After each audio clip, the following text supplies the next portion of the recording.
Mardi M I चरणे प्रचाराचा नारळचा शुभारंभ करत आहोत। त्या दिवशीच आम्ही प्रचाराचा नारळाचा शुभारंभ करणार होतो।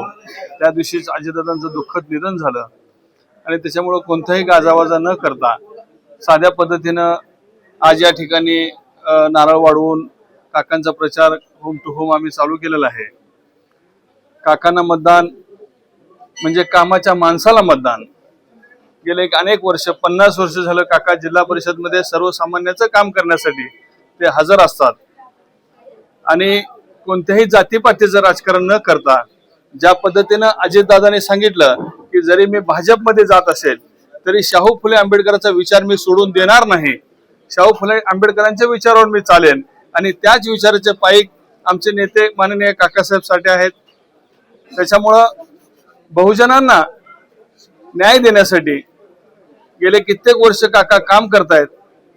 आज काकांना मतदान म्हणजे अजितदादांना श्रद्धांजली आणि त्या श्रद्धांजलीपणे मत म्हणजे अजितदादांना मत।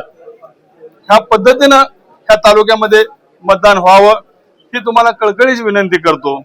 कारण की अजितदादांना दाखवून द्यायचं आपल्याला की अजितदादांच्या पाठीमागे हा महाराष्ट्र हा तालुका उभा आहे, त्यांच्या विचारावर उभा आहे।